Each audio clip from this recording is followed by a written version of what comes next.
Jeff Loeffelholz performed in the show for 22 years, until his death in June.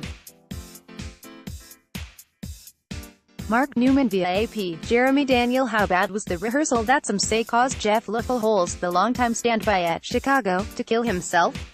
The actor's handwritten notes, which friends spearheading a Justice for Jeff campaign have released on blogs, describe it as a grueling, brutal and humiliating process.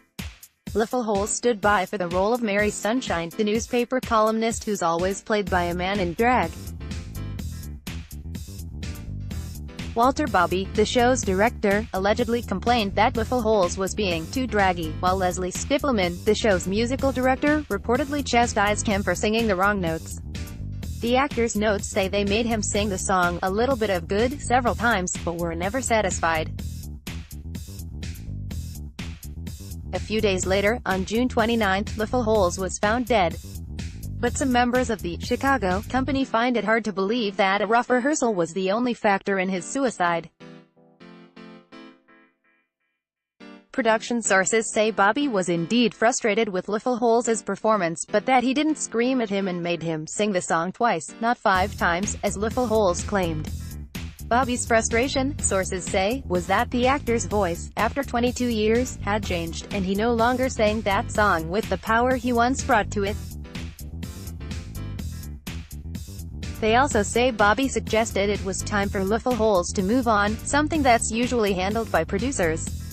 Directors should not talk about an actor's employment, one veteran producer says. Loeffelholz had a contract with the show, in which case, if he were fired, the producers would have had to give him a buyout. Some of the actor's friends believe the alleged rough treatment was meant to get him to quit so the show wouldn't have to pay him. Reps for Chicago vehemently deny that charge. While the rehearsal was strained, a source says, Bobby and Loeffelholz shook hands at the end.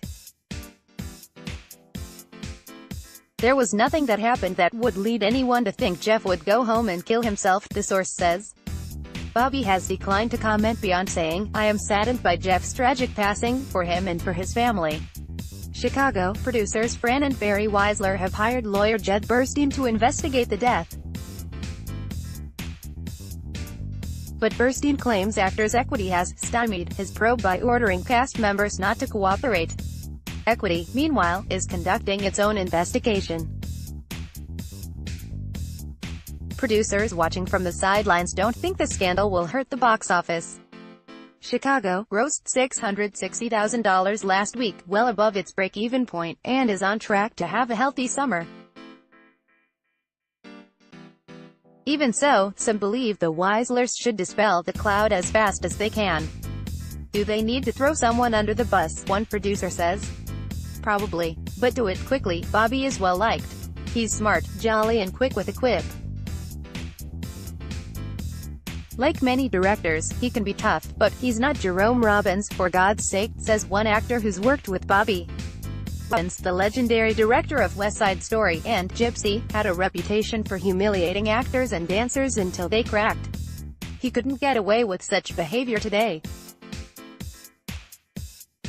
Directors have a lot of power, another longtime producer says. But we're in a different time now. They're going to have to be careful.